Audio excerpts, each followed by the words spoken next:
అందరికీ నమస్కారం. విద్య నేర్పిన గురుదేవుల పాదపద్మములకు శిరస్సు వంచి నమస్కరిస్తూ, వివాహము అన్ని విషయములలో ఘనమైనది. వివాహము అన్ని విషయములలో ఘనమైనది.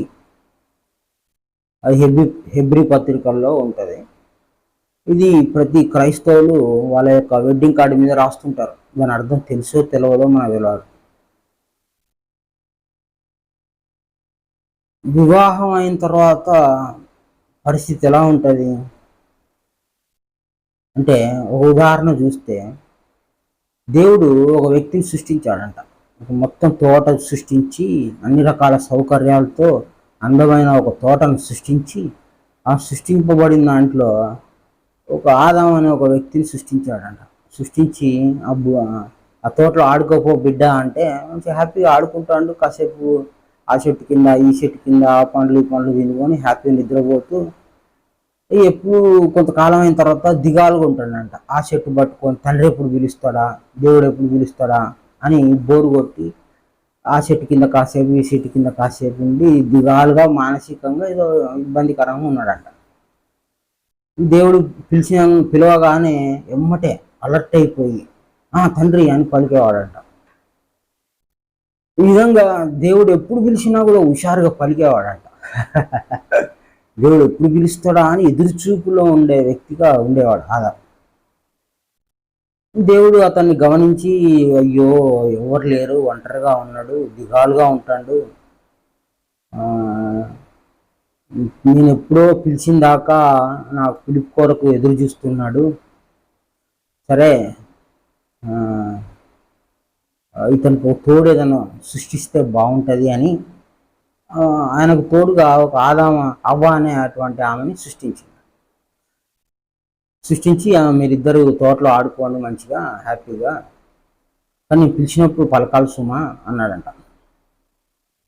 అదేం తండ్రి, మీరే ముఖ్యం, తర్వాత మా జీవితాలు అవన్నీ అని వాళ్ళు ఒప్పుకొని సరే ఆడుకోపోండి అంటే, దేవుడు ఒకరోజు పిలిచాడంట. ఆదాము అంటే, తండ్రి మేము ఆడుకుంటున్నాం, మేము ఇప్పుడే రాము అని అంటాడట. ఊరిని దుంపదగా సరే అని మళ్ళొక సంవత్సరం తర్వాత పిలిస్తే, తండ్రి మేము ఆడుకుంటున్నాం, మేము ఇప్పుడే రాము అంటాడట. ఒరే వీడేంద్ర ఆటలలో పడిపోయి దేవుని మాట నిర్లక్ష్యం చెప్తాడు అని దేవుడు మళ్ళొకసారి పిలవటం జరిగిందంట. అప్పుడు ఆదాం అంటాడట అవ్వతోని, ఏమే ఊరికి పిలుస్తాడు, చిరాకు వస్తాడు, నీతో మళ్ళీ ఏదో పని చెప్తాను నాకు, మళ్ళీ నేను వదిలిపెట్టి ఒంటరిగా నేను పోలేను, ఈసారి నువ్వే పలుకు, లేడు కొంచెం ముందు ఆడుకుంటాడు ఆయన అని చెప్పు అని యువతను అబద్ధం నేర్పిస్తుంటాడట. ఏం పలుకుద్దాట, తండ్రి మరి మేము ఆడుకుంటాను, ఆదాం ముందున్నాడు, మేము ఆయన వచ్చినాక చెప్తలే తండ్రి అంటదాట. మీ సంగతి ఇట్లుందా అని మీరు భూమి మీదనే పడి సావండి, నేను ఎప్పుడు పిలిస్తే అప్పుడు రండి, మీకు ఎప్పుడు రావాలనిపిస్తే అప్పుడు రండి అని చెప్పి దేవుడు ఒక మాట అన్నాడంట. ఇది కట్టుకదైనా దీన్ని కొంత గమనిస్తే కనుక, ఇప్పుడు కూడా అయ్యా భగవద్గీత చదువుకోండి అంటే, ఇంకా నాకు పెళ్ళే కాలేదు, నేను చదువుకోవాలా అని అంటారు. అయ్యా బైబిల్ చదువుకోండి అంటే, ఇప్పుడు కాదు, మేము ఎప్పుడో ముసలోళ్ళం అయిపోయినాక చదువుకుంటాం, ఇప్పుడు మాకెందుకు బైబిల్, ఇప్పుడెందుకు భగవద్గీత, ఇప్పుడెందుకు ఖురాను, అంతా వయసు మళ్ళినాక అని దేవుడి విషయం జీవితంలోకి రావాలంటే, లేదు మాకు పని ఉంది, మాకు కొత్తగా పెళ్ళైంది, మాకు ఇంకా పిల్లలు పుట్టలేదు, మాకు ఇంకా చాలా పని ఉంది, మాకు దేవుడు ఎందుకు అంటుంటారు. ఈ వివాహము అన్ని విషయంలో ఘనమైనది, కానీ దేవుని దగ్గరికి రావడానికి మాత్రం చాలా ఇబ్బంది పడే పరిస్థితికి వచ్చారు. సరే ఈ వివాహం ఎంత ఘనమైంది అని చూస్తే కనుక, మనం పెళ్ళిళ్ళు కొన్ని గమనిస్తే, పెళ్ళి కావడం కొరకు, దాన్ని జరిపించడం కొరకు చాలా విషయాలు ఉన్నాయి. కట్నాలని, కానుకలని, మా ఆచారాలని, ఇంకోటని ఎన్నో వాటితో కూడుకొని ఈరోజు వివాహం ఉంది. ఆ వివాహం జరగక ఇబ్బంది పడుతూ మానసికంగా తల్లిదండ్రులు మాకు పెద్ద భారం అని, కుంపటని, ఇంకోటని హింసపడుతూ ఉంటారు. వ్రతాలు చేస్తుంటారు, పూజలు చేస్తుంటారు. లేదు ఇంకా పెళ్లి కాకపోతే నష్టజాతకురాలని తిడుతుంటారు. ఇక రకరకాలైన జరుగుతుంటది. సరే ఇంత చూసినా వివాహం అన్ని విషయంలో ఘనమైందా అంటే మరి మనకి ఎక్కడ కనిపిస్తుందో తెలవట్లేదు. ఇప్పుడు తెలంగాణలో కొన్ని ప్రాంతాలలో పెళ్ళిళ్ళలో వివాహంలో మద్యం ఉంటుంది, మాంసం కూడా ఉంటుంది. పెళ్ళిళ్ళకి పోయినప్పుడు వాళ్ళ భార్యని ఏమో పెళ్ళికి పంపించి వీడు సరాసరి బార్ షాప్ పోతుంటాడు. ఆ బార్ షాపులో ఉండేదంతా పెళ్ళికి వచ్చిన వాళ్ళే ఉంటారు. ఇక కరెక్ట్గా భోజనం సమయానికి 1 గంటకి చూసుకొని ఇంకా బయలుదేరుతారు బార్ షాప్ నుంచి. చీమల పుట్టలో నుంచి చీమలు వచ్చినట్టు వస్తుంటారు ఒకళ్ళ తర్వాత ఒకళ్ళు. వాళ్ళ ముఖాలన్నీ పెళ్ళికి వచ్చినట్టే కనిపిస్తుంటాయి మద్యం అనేటువంటి అది తాగేసి. సరే అది తాగేసి వచ్చిన తర్వాత వాడికి ముక్క మాంసం ఇవన్నీ దొరకాలి, లేకపోతే నేను నీ పెళ్ళికి నాకు గతి లేదా, నేను వచ్చిందా అని గొడవలు పెడుతుంటారు. అది ఎక్కడ ఘనమైంది అని చూద్దామంటే ఎక్కడ కనపడట్లే మనకి. ఆ తర్వాత హిందూ సాంప్రదాయం కావచ్చు, క్రిస్టియన్ కావచ్చు, ఏదైనా కానీ ఇప్పుడు అన్నిట్లో కూడా డీజే పెడుతున్నారు. డీజేలు కెమెరాలు అన్నీ పెడుతున్నారు, డ్యాన్స్ చేస్తున్నారు. రకరకాల పెళ్లి కూతురు కూడా వచ్చి డ్యాన్స్ చేస్తుంటుంది. ఈ బుల్లెట్ బండికి వచ్చి వస్తా అని చెప్పి ఇట్లా ఇదంతా ఎక్కడగా మనకి అల్లరి చిల్లరిగానే కనిపిస్తుంది, కానీ వివాహం అన్ని విషయంలో ఘనమైందని ఎక్కడ కనపడట్లే. ఎందుకు కనపడట్లేదు? కనిపిస్తే చెప్పొచ్చు కానీ కనపడట్లేదు. సరే ఇప్పుడు ప్రీ వెడ్డింగ్ షూట్ అని వచ్చింది కొత్తగా. ఈ ప్రీ వెడ్డింగ్ షూట్ అనేది వాళ్ళు భార్యాభర్తలు కాకముందే వీళ్ళని తీసుకుపోయి వీళ్ళ ఒకరినొకరు హగ్గులు, కిస్సింగులంట, ముద్దులు పెట్టుకోవటాలు, ఈ రకరకాలైన విన్యాసాలు చేస్తున్నారు. అది ఎంతవరకు సమంజసం? వివాహం అన్ని విషయంలో ఘనమైందనే మాట అక్కడ ఏమైనా వర్తిస్తుందా అంటే ఏమాత్రం వర్తించట్లేదు, అది కనపడట్లేదు. ఇదంతా జరుగుతుంది, మనం చూస్తున్నాం, మనందరికీ తెలుసు. ఈ విధంగా వివాహం అన్ని విషయంలో గణపరిచింది దేవుడే ఏర్పాటు చేస్తే మరి స్త్రీ ఎందుకు కట్నం ఇవ్వాలి, అంటే డబ్బుల వ్యవహారం ఎందుకు జరగాలి? ఇవన్నీ ఎన్నో ప్రశ్నలకు దారితీస్తూ ఉంటుంది వివాహం అన్ని విషయంలో ఘనమైంది అని చెప్పుకోవాలంటే. ఈ విధానంలో మనం అసలు పూర్వం ఎలా ఉంది, పూర్వం ఎట్లా ఉండేది, ఈ విధానం ఎట్లా ఉండేది, ఇప్పుడు ఎలా ఉంది అని చూస్తే స్త్రీ పురుషుల కలయిక అనేది సృష్టిలో దేవుడు పెట్టిందే. యవ్వనంలో వచ్చినప్పుడు నువ్వు పెళ్లి చేసినా చేయకపోయినా ఆ అమ్మాయి వీడిని ఎత్తుక్కుంటూ వస్తుంది, వీడు ఆమెను ఎత్తుక్కుంటూ పోతాడు. సరే ఒక పద్ధతి అంటూ ఉండాలి, ఒక జ్ఞానం అంటూ ఉండాలి, ఒక విధానం ఉంటే మంచిది అని దేవుని సృష్టిలోనే ఈ వివాహం అనేది కర్మచక్రం ఆధారంగా చూడవచ్చు, చెప్పవచ్చు. కాబట్టి నిర్ణయించబడిందే ఇది. వివాహం అనేది కర్మచక్రంలోనే ఈ తల వెంట్రుకలన్నీ లెక్కింపబడి ఉన్నాయన్న మాట ప్రకారమే ఈ విధానం దొరుకుతుంది. శాస్త్రీయ ఆధారంగా ఈ విధానం దొరుకుతుంది. పుట్టే సంతానం కూడా నిర్ణయించబడే ఉంటుంది. సో ఎట్లయినా ఇది లోక సంబంధమైన జీవితమే, లోక సంబంధమైన జీవితం అయినప్పటికీ ఈ వివాహం అన్ని విషయంలో ఘనమైందని ఎట్లా చూద్దామంటే ఆట దొరకట్లే మనకి. పెళ్ళైన కొత్తలో బస్సులో ఉన్నా, ఆటోలో ఉన్నా, రైల్లో ఉన్నా ఈ కొత్త పెళ్లి జంటలు ఏం చేస్తే ముఖంలో ముఖం పెట్టి తీయరు. ఇంకా వాళ్ళు చుట్టుపక్కల ఎవడు ఎక్కడన్నా కాని కానీ ఇక వాళ్ళ ప్రేమ పక్కకు తిప్పుకునే పరిస్థితి ఉండదు. వాళ్ళకి ఆ టైంలో పోయి అయ్యా దేవుడి విషయం తెలుసుకోండి ఎవ్వడినాడు అసలు. అక్కడంతా వేరే విధానం నడుస్తుంటుంది. ఈ వాడు డబ్బు సంపాదించేటప్పుడు కానీ లేకపోతే కుటుంబాన్ని నడిపే విధానంలో కానీ ఇంకోటి కానీ ఎప్పుడు పోయినా దేవుడి విషయం పోతే వాడు స్వీకరించే పరిస్థితుల్లో ఇప్పుడు లేరు. ఇక్కడ దేవుడి విధానం లేకుండానే జీవితం కొనసాగిస్తున్నాము, అది జరిగిపోతూ ఉంది. ఇది అన్ని విషయంలో ఘనమైంది అని ఆ వాక్యం ఇప్పుడు పెట్టి చూస్తే మనకి ఎక్కడ కూడా ఘనంగా కనపడట్లేదు. కొన్ని పెళ్ళిళ్ళల్లో కీడు వస్తుంటుంది. పెళ్ళికి పోయిన వాళ్ళు కానీ పెళ్లి నుంచి వచ్చేవాళ్ళు కానీ ఏదో కార్ యాక్సిడెంట్ ఏదో ఒక యాక్సిడెంట్లో చనిపోతుంటారు. దాన్ని పెళ్లి కీడు అంటాం. కీడు ఉండేది ఘనమైంది ఎట్లయింది అనేది మనకు కొంత తెలియబడతా ఉంటుంది. సరే, ఇప్పుడు క్రైస్తవ సమాజంలో కొంతమంది అటు అమెరికాలో పెళ్లి విధానం కొంత కాపీ కొట్టి, ఇటు మన భారతదేశంలో హిందూ సాంప్రదాయాలు కొంత కాపీ కొట్టి వీళ్ళంతా ఏది చేసినా ఆ అయ్యగారిని బట్టో ఆ పాస్టర్ని బట్టో ఉంటుంది. రింగులు మార్చుకునే విధానం ఒకటి, ఈ మధ్య కొత్తగా బైబిల్ మార్చుకుంటారంట అదొకటి. ఏది చేసినా వాళ్ళ పెళ్ళిళ్ళు చూసినా వీళ్ళ పెళ్ళిళ్ళు చూసినా వివాహం అన్ని విషయంలో ఘనమైన ఎక్కడ కనపడట్లే, ఎక్కడ కూడా దేవుని విధానం తెలియబడట్లేదు. సరే, పూర్వం పెద్దలు మన ద్రవిడ దేశంలో భగవద్గీత రాకముందే, బైబిల్ రాకముందే జ్ఞానాన్ని గ్రహించుకొని తెలుసుకొని, అది చాలా గొప్ప విషయం. అన్ని విషయాలలో ఇదే గొప్ప విషయం పెండ్లి అని. ఈ పెండ్లి తంతు చేసేవారు. ఈ పెండ్లి అంటే దేవుడు అని అర్థం, బైబిల్ ప్రకారం పరిశుద్ధాత్మ అని. పెండ్లి కుమారుడు అంటే మన ఈ శరీరంలో ఉండి జీవాత్మగా అనుభవిస్తున్న సుఖ దుఃఖాలను అనుభవిస్తున్న జీవుడికి, కుమారుడికి ఆ పేరు. అంటే దేవుని కుమారుడు అనే ఒక విధానంతో పెండ్లి కుమారుడు అని చెప్పేవారు. పెండ్లి అంటే దేవుడని, దేవుని కుమారుడు ఎవరైతే ఉన్నావో అది నువ్వే అని జీవాత్మకి గుర్తుగా పెండ్లి కుమారుడు అని పెండ్లిల్లో రాయించేవాళ్ళు. అదేవిధంగా స్త్రీ అయితే పెండ్లి కుమార్తె అని రాయించేవారు. అప్పటి వరకు పలాని మంగయ్యనో ఎంకయ్యనో కోటయ్యనో కుమారుడు, ఆ కుమారుడు అనే పేరు పోయి అప్పటి నుంచి దేవుని కుమారుడు దేవుని కుమార్తె అని, పెండ్లి కుమారుడు పెండ్లి కుమార్తె అని పేరు వచ్చేస్తాయి. ఎందుకు వచ్చింది ఇట్లా అంటే, అరే బాబు, నిన్నటి వరకు నీకు రక్త సంబంధం ఆ సంబంధం ఈ సంబంధం అని చూసావు, కానీ నువ్వు దేవునికే పుట్టిన వాడవు.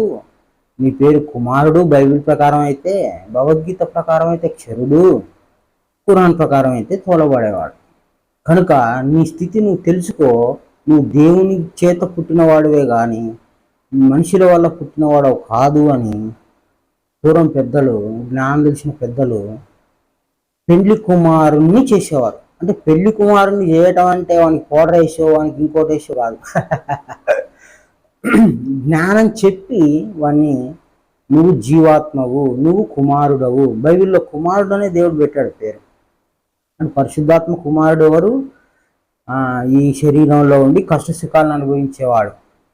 వీడు ఎప్పటి నుంచి ఉన్నాడు ఈ కుమారుడు అంటే పుట్టిన దగ్గర నుంచి ఉన్నాడు కాబట్టి. పెళ్లి కుమారుడు ఎప్పటి నుంచి ఉన్నాడు అంటే పుట్టిన దగ్గర నుంచి ఉన్నాడు కాబట్టి మన పుట్టుకలోనే పెళ్లి కుమారుడు అనే పేరుంది. కానీ వాడు యవ్వనం వచ్చిన దాకా మనకి ఆ రహస్యం తెలియదు. ఈ వివాహం అనే తంతును ఆధారం చేసుకొని ఎట్లయినా వీళ్ళు ఈ సమయం నుంచి ఇంకా దేవుడి ధ్యాస కాదు, ఊసు కూడా రాదు, వీళ్ళు ఈ సంసారం అనే దాంట్లో పడితే ఇందులో నుంచి బయటకు వచ్చి దేవుడి విషయం తెలుసుకోలేరు, వీళ్ళ వల్ల కాదు అని ఆ రోజు దేవుడి జ్ఞానం చెప్పడం మొదలుపెట్టారు. ఆ విధానం ఏదైతే ఉందో అది పెండ్లి అంటే దేవుడు, పెండ్లి కుమారుడు అంటే కుమారుడే జీవాత్మ, కష్ట సుఖాలు అనుభవించేవాడని. ఈ విధంగా పెళ్లి కుమారుడు పెళ్లి కుమార్తె అని వాళ్ళ జ్ఞానం బోధించి పూర్వం పెద్దలు అనేకమైన జ్ఞాన రహస్యాలతో కూడుకున్న పెండ్లి తంతుగా ఉండేది.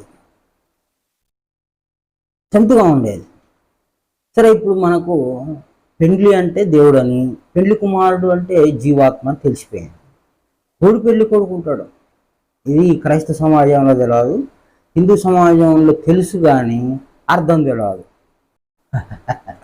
ఎందుకంటే ఇప్పుడున్న పురోహితులు పండితులు వీళ్ళకి ఈ రహస్యం తెలవక ఏదో పూర్వం నుంచి ఏదో వస్తుంది పెద్దలు పెట్టారు అని తెలుసు. అంతేగాని ఈ తోడి పెళ్లి కొడుకు తోడి పెళ్లి కూతురు అనేటువంటి రహస్యం చాలా పెద్దది, చాలా గుప్తమైంది, చాలా మర్మమైంది. వీడు ఎట్లుంటాడు తోడి పెళ్లి కొడుకు అంటే, వీడి పేరు కూడా పెళ్లి కొడుకే కానీ తోడి పెళ్లి కొడుకు. వీడు ఎట్లుంటాడంటే పక్కనున్న పెళ్లి కొడుకు పక్కన వ్యక్తి పక్కన ఇంకో చిన్న పిల్లని తీసుకొచ్చి పెడతారు. వీడు సైలెంట్ ఉంటాడు, ఏం మాట్లాడు. వానికి నలుగు పూస్తే వీనికి నలుగు పూస్తారు, వానికి అక్షంతలు ఎత్తారు వీనికి అక్షంతలు ఎత్తారు, వాని స్నానం చేపిస్తారు వీనికి స్నానం చేపిస్తారు. వీడు సైలెంట్గా ఉంటాడు, ఏం మాట్లాడు, చిన్న పిల్లోడు లెక్క ఉంటాడు అన్నట్టు, గుప్తంగా ఉంటాడు. ఇంకేం జరుగుతుందో కూడా తెలియదు. ఎందుకు? ఆ ఏజ్ వానికి తెలియవద్దు అని. కానీ తోడు పెళ్లి కొడుకు రహస్యమే పెద్ద రహస్యము, ఉన్నతమైందని ఒకటి తెలియదు. ఆ తోడు పెళ్లి కొడుకు ఎవరైతే ఉన్నారో ఆ వివరం తెలుసుకుంటే చాలా అద్భుతంగా ఉంటుంది. ఇప్పుడు మన శరీరం ఉంది, శరీరము వేరు ఆత్మ వేరు అని యోహాన్ గారు చెప్పారు. అది సత్యం. శరీరం కేవలం నిష్ప్రయోజనం, ఆత్మయే జీవింపజేయుచున్నది అని. ఈ ఆత్మయే జీవింపజేయుచున్నదన్న విషయం భూమి మీద అని తెలియదు. అందరూ శరీరాన్ని చూస్తుంటారు. శరీరాన్ని చూసే శరీరం అంతా ప్రకృతి, అనుభవించేదంతా జీవుడు అంటే కుమారుడు. ఈ ప్రకృతి కనిపిస్తుంది, అనుభవించే అనుభవాలు లోపల తెలియబడుతున్నాయి. కాబట్టి ఈ దేవుని కుమారుడు ప్రకృతి రెండు కనిపిస్తున్నాయి. అంటే శరీరాన్ని చూసి ప్రకృతి అని, శరీరం అని, అదేవిధంగా ఆ అనుభవాలన్నీ జీవుడి అని కొంత మనం చెప్తే అర్థమవుతుంది, ఓకే. కానీ ఆత్మ తెలియబడడు, తోడి పెళ్లి కొడుకు తెలియబడడు. ఇతను కూడా ఇదే శరీరంలో ఉండి అన్ని కార్యములు జరిగించుచున్నాడు, కానీ సైలెంట్గా ఉన్నాడు, ఎవరికి తెలియదు, గుప్తంగా ఉన్నాడు. కానీ తోడు ఉన్నాడు, ఎవరికి? కుమారుడికి తోడుగా ఉన్నాడు, కానీ తెలియదు, తోడుగా ఉన్నట్లు తెలియదు. ఈ లోపల ఆత్మజ్ఞాన విషయం తెలిసిన పూర్వం పెద్దలు ఆ ఆత్మని బయటికి తీసుకొచ్చి తోడి పెళ్లి కొడుకు రూపంలో పక్కన పెట్టి చూపించారు. ఆత్మజ్ఞానాన్ని ఇంత తేలిగ్గా చెప్పడం అనేది పూర్వం పెద్దలకే సరిపోయింది, కానీ మనతోనైతే కాదు. వాళ్ళ తెలివికి జోహార్లు. ఆత్మజ్ఞానాన్ని బయటికి తీసుకొచ్చి ఒక చిన్న పిల్లోని కూర్చోబెట్టి వానికి తోడు పెళ్లి కొడుకు అని పేరు పెట్టి వీనికేజ్ చేస్తే వానికేజ్ చేయాలి, వానికేజ్ చేస్తే దీనికేజ్ చేయాలన్నట్టుగా తోడు పెళ్లి కొడుకు రహస్యం చెప్పేవాళ్ళు. ఇక్కడ ఎన్నైనా మొత్తం దేవుడు అంటే పరిశుద్ధాత్మ అని అంతటా ఉన్నాడు, రూపనామ క్రియారహితుడుగా. అట్లానే మన శరీరంలో ఇద్దరు ఉన్నారు, ఒకడు పెళ్లి కొడుకు, రెండోవాడు తోడు పెళ్లి కొడుకు. ఆత్మ జీవాత్మ జూడాత్మలుగా లోపల ఉన్నాయని చెప్తానికి వివాహాన్ని అడ్డం పెట్టుకొని పెద్ద జ్ఞానాన్ని చెప్పేవారు.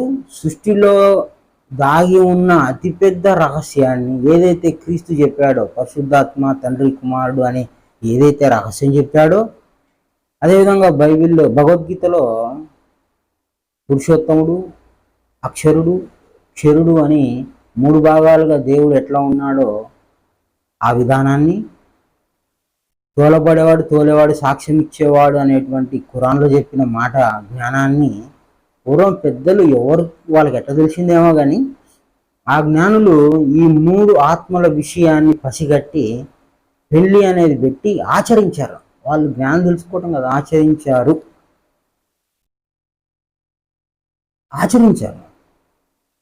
ఈరోజు మనకు అసలు వాటి అర్థాలే తెలియకుండా పోయింది, ఇంకా ఆచరించడం ఎక్కడిది? వివాహం అన్ని విషయంలో ఘనమైంది. మా కూతురికి మాత్రం 15 లక్షలు కట్నం ఇచ్చాము, అల్లుడు తాగుబోతాడు అయిండు, ఏదైనా చెప్తుంటారు. మరి అది ఏడఘనంగా కనపడదు మనకి ఎటు చూసినా. ఇవన్నీ మొదలు పెడితే ఇంకో పట్టాన్ని వదిలిపెట్టుకోవు. సో ఈ 3 ఆత్మల విషయం ఏదైతే ఉందో, పరిశుద్ధాత్మ, ఆత్మ, జీవాత్మ, ఇది పెండిల్లో పెట్టి ఆ వివరాన్ని చెబుతూ ఎవరు ఎట్లా ఉంటారు, శరీరంలో ఏ విధంగా నడుచుకుంటారు అని ఒక వివరాన్ని తెలియజేసి, దీంతో పాటు మేనమామ అంటే ఏంటిది, మేనమామ అనేది పెళ్ళిళ్ళలో చాలా కీలకమైన పాత్ర. మేనమామ ఇప్పుడు పెళ్ళి అవుతుంటాడు, తాగుబోతాడు, తాగేసే వస్తున్నాడు. మరి ఇప్పుడు మేనమామ అంటే మన క్యారెక్టర్కి ఎంత విలువ ఉందో, ఆ పదానికి ఎంత ప్రాముఖ్యత ఉందో తెలియకుండానే ఈరోజు మేనమామ విలువ లేకుండా రకరకాలుగా పెళ్ళిళ్ళల్లో వివాహాల్లో వచ్చేసి చెడిపోయిన దారిలో తంతు జరిగిస్తూ వివాహాలు కూడా అస్తవ్యస్తంగా మారిపోయినాయి. కానీ పూర్వం పెద్దలు చెప్పిన మాటని మళ్ళొకసారి జ్ఞాపకం చేసుకొని, వివాహంలో పూర్వం పెద్దలు పెట్టిన ఆచారం చాలా గొప్పది. ఎంతోమంది పెళ్ళి అంటే చాలా సంతోషంగా ఉత్సాహంగా బండ్లు కట్టుకొని ఒక 5 రోజులు ఉండి పెద్దలు చెప్పిన జ్ఞానాన్ని వింటూ అర్థం చేసుకొని, వాళ్ళకి గ్రంథాలు లేవు ఆ రోజు, వాళ్ళకి చదువు లేదు, అయినా దేవుడి జ్ఞానాన్ని అర్థమయ్యేటట్టు చెప్తూ ఉండేవాళ్ళు. ఈ వివాహాన్ని అడ్డం పెట్టుకొని అది ఎంతోమంది జ్ఞానులుగా ఉండేవాళ్ళు. తర్వాత ముండమోసిన వాళ్ళు, అంటే భర్త చనిపోయి వాళ్ళు మనస్సుని దేవుని వైపు మరల్చుకొని వాళ్ళు గొప్ప యోగులుగా ఉన్న వాళ్ళని వాళ్ళ ఆశీర్వాదాలు తీసుకొని వాళ్ళ చేతి అక్షింతలు పెళ్లి కొడుకు పెళ్లి కూతురు మీద వేసి వాళ్ళ యొక్క కొంత కర్మను కూడా పోగొట్టేవాళ్ళు. అంత గొప్ప వ్యక్తులు, అన్ని జ్ఞానం కలిగిన వ్యక్తులు ఉండేవాళ్ళు. ఈరోజు చాలామందికి చాలా రకాలైన అవమానాలతో జ్ఞాన విధానం మారిపోయి, పెళ్లి విధానం మారిపోయి రకరకాలుగా అయిపోయింది. భాషింగం అంటే ఏంది, ఖడ్గం అంటే ఏంటిది, సద్దిమూట అంటే ఏంది, ఇవన్నీ జ్ఞాన వివరం తెలియజేస్తూ ఒక పురోహితుడు, ఒక జ్ఞానం తెలిసిన పండితుడు ఈ పెళ్లి తంతుని జరిగిస్తూ ఉంటాడు. ఆ పెళ్లిల్లో అతను చెప్పినట్లు చేస్తూ ఉంటే జ్ఞానం తెలుస్తూ ఉంటుంది. జ్ఞానం చెప్పడానికి ఆ వివాహాన్ని వేదికగా చేసుకొని అనేకమైన జ్ఞాన రహస్యాలు చెప్తుండేవాళ్ళు. ఈరోజు పెద్దలు పెట్టిన హిందూ సాంప్రదాయాలు ఇతరులకి వెక్కిరింపుగా, వెక్కిలి చేష్టలుగా అయిపోయింది. పూర్వము నిజంగా ఇది ఘనమైందే, ఈ వివాహం ఘనమైందే, దేవుడి విషయాలు తెలుసుకొని ఒక్కొక్కరు చాలా ఆనందపడి వాళ్ళ జీవితంలో ఎన్నో కర్మల్ని పోగొట్టుకొని దేవుని దారిలో మార్చుకునే అవకాశం దొరికే ఒక వేదిక ఇది అని పెళ్ళికి ఉన్న ఆ స్థలాలు కానీ అవన్నీ కానీ మంచిగా డెకరేషన్ చేసి పూలతో అలంకరించి అందరూ శుభ్రంగా ఉండి దేవుడి జ్ఞానం తెలుసుకుంటూ ఆ వివాహం అని తంతు జరిపిస్తూ ఉండేవారు. ఈరోజు అన్ని విధాలుగా చెడిపోయి, అన్ని రకాలుగా చెడిపోయింది వివాహము. కనుక పూర్వం పెద్దలు పెట్టిన దాన్ని అవమానించక జాగ్రత్తగా గమనించి జాగ్రత్తగా యోచిస్తే ప్రతి విధానం, ప్రతి భాగం, అంటే ప్రతిదానికి అర్థంతో కూడుకొని ఎట్లా చేయాలి అనేది పూర్వం పెద్దలు చెప్పారు.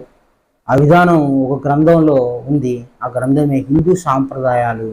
ఆ గ్రంథాన్ని చదవండి. ఆ గ్రంథంలో అనేకమైన పూర్వం పెద్దలు ఆచరించిన జ్ఞాన ఆచారాలు ఎట్లా ఉన్నాయో దాంట్లో ఉంది. ఆ గ్రంథంలో ఉంది. హిందూ సాంప్రదాయాలు అనే గ్రంథంలో ఉంది. ఆ గ్రంథం చదవండి, దాని ప్రకారం నడుచుకోండి. ఇప్పుడు ఆల్రెడీ మాకు 60 ఏళ్ళు వచ్చినాయి, ఇప్పుడు మేమేం చదువుకుంటాము అంటే, నీకు 60 ఏళ్ళు వచ్చినా నువ్వు పెళ్లి కుమారుడివి, పెళ్లి కుమార్తె కాలేదు కనుక, అంటే నీకు ఆ రహస్యం తెలిస్తే నువ్వు పెళ్లి కుమారుడు పెళ్లి కుమార్తె అవుతావు. ఆల్రెడీ నాకు ఇప్పుడు 5 పిల్లలు 2 మనవాళ్ళు అని అన్నా కూడా నువ్వు పెళ్లి కూతురు పెళ్లి కుమారుడు అనేటువంటి అర్హత నీకు ఇంకా రాదు. జ్ఞానం తెలుసుకున్న వాళ్ళకే ఈ పరిశుద్ధాత్మ, ఆత్మ, జీవాత్మ వివరం తెలిసిన వాళ్ళే పెళ్లి కుమారులు అవుతారు, పెళ్లి కుమార్తె అవుతారు. అంతేగాని మాకు ముసలితనం వచ్చింది, రేపు చచ్చిపోతాం, మాకు ఇంకా పెళ్లి కుమార్తె ఎందుకు, పెళ్లి కుమారుడు ఎందుకంటే అది జ్ఞాన వివరానికి సంబంధించింది, దేవుడి వివరానికి సంబంధించింది. కాబట్టి ఇంకా పెళ్లి కుమార్తెలు పెళ్లి కుమారులు కాని వాళ్ళు కోకొల్లలుగా ఉన్నారు. అంటే ఏంది, జ్ఞానం తెలుసుకోలేని వాళ్ళు, తెలియని వాళ్ళు 100 సంవత్సరాలు ఉండని, 70 సంవత్సరాలు ఉండని, అప్పుడే పుట్టిన పిల్లోడైనా సరే ఎప్పుడు ఈ రహస్యం తెలుసుకుంటావో అప్పటి నుంచి పెళ్లి కుమారుడుగా పెళ్లి కుమార్తెగా మారిపోతారు. పూర్వము వివాహం అనే తంతును అడ్డం పెట్టుకొని ఈ జ్ఞానం చెప్పేవారు. అప్పటి నుంచి వాళ్ళు పెళ్లి కుమారుడే పెళ్లి కుమార్తె అని తెలిసేది. ఎందుకు, జ్ఞానం అప్పుడు చెప్పారు కాబట్టి. ఆ పెళ్లికి వచ్చిన వాళ్ళు కూడా తెలుసుకొని అప్పుడు వాళ్ళు కూడా ఆ విధంగా జ్ఞానయుక్తంగా నడుచుకునేవాళ్ళు. కాబట్టి వాళ్ళని కూడా పెళ్లి కుమారులు పెళ్లి కుమార్తెలు అనవచ్చు. కానీ ఇప్పుడు ఎవరు చూసినా పెళ్లి కుమారుడు లేడు, పెళ్లి కుమార్తె లేదు. ఎందుకు, నీకు ఆ పరిశుద్ధాత్మ, ఆత్మ, కుమారుడు వివరం తెలియదు కాబట్టి. ఈ వివరం తెలియజేయడానికే పూర్వం పెద్దలు పెండ్లి అంటే దేవుడు అని, పెళ్లి కుమారుడు అంటే దేవుని కుమారుడు అని ఈ తతంగం పెట్టి చేసేవాళ్ళు. ఈరోజు నవ్వుల పాలైపోయింది వివాహ వ్యవస్థ. కానీ పూర్వము వివాహ వ్యవస్థ ఘనమైంది. బైబిల్లో మాట ఈ ద్రవిడ దేశంలో పూర్వ పెద్దలని దాన్ని ఘనంగా చూపించారు. ఈరోజు అదే బైబిల్లో మాట క్రైస్తవ సమాజంలో కూడా నెరవేరటం లేదు. ఎందుకంటే చెప్పట్లే, ఆత్మజ్ఞానం చెప్పట్లే. ఏ పెళ్ళిళ్ళలో పోయినా ఆత్మజ్ఞానం చెప్పరు. ఆత్మజ్ఞానం చెప్పండి, అది పెళ్లి కాదు. కనుక మనము పూర్వం పెద్దలను అనుసరించి నడుచుకోవాలి. పూర్వం పెద్దలు మనం చెడగొట్టలేదు కదా. ఈ మత మత్సరాలు వేసుకొని ఈ పనికి మాలిన కులభేదాలు ఇంకోటి ఇవన్నీ పెట్టుకొని ఈరోజు అందరూ చెడిపోయినాము. అవన్నీ వదిలిపెట్టి బుద్ధితో మాత్రమే యోచన చేయాల్సింది దేవుడు జ్ఞానం. మిగతా అన్ని పెట్టుకున్నానంటే వాడంత పని మనలోడు ఇంకొకడు లేడని అర్థం. కాబట్టి మనము బుద్ధితో మాత్రమే యోచన చేసేవి, బుద్ధికి మాత్రమే అందేవి, దైవ విషయాలు మాత్రమే మనం మాట్లాడుకుంటాము. మనకు అనవసరమైన మత కుల విషయాలు మనకొద్దు. కాబట్టి దేవుని విషయం బుద్ధికి సంబంధించింది. బుద్ధి ద్వారానే దేవుని కనుగొనాలి, కానీ ఇంకొక రకంగా కాదు. ఈ వివాహము పెళ్లి అనేది మొత్తం 3 ఆత్మల విషయానికి సంబంధించిందిగా ఉండేది. కనుక ఇది బుద్ధితో యోచన చేయాలి. మళ్ళీ మనం మతం వేసుకుంటే ఇవన్నీ కనిపిస్తుంటాయి. అందుకోసమని అందరము పెళ్లి కుమారుడు అవుదాము, అంటే దేవుని కుమారులుగా మారదాము. దేవుని కుమారులుగా మారాలంటే దేవుడు అంటే తెలవాలి, దేవుని కుమారుడు తెలవాలి. ఇంకా పెద్ద రహస్యం తోడి పెళ్లి కొడుకు రహస్యం కూడా తెలవాలి. దేవుడు తోడి పెళ్లి కొడుకు రహస్యమే పెద్దది. తోడి పెళ్లి కొడుకు అంటే ఆడు ఉట్టినే కూర్చొని చిన్నపిల్లోడే ఏం చేయడానికి కనిపిస్తుంటది, కానీ వీడి రహస్యమే పెద్దది. తోడి పెళ్లి కొడుకే దేవుడుగా కూడా ఉన్నాడు అనేది తెలియబడుద్ది బాగా తీక్షణంగా యోచన చేస్తే. కాబట్టి తోడు పెళ్లి కొడుకు పెళ్లి, ఈ 3 రహస్యం తెలుసుకొని వివాహము ఘనమైంది అనేది చాటాలని కోరుకుంటూ అందరికీ నమస్కారం. గురు సమర్పణం.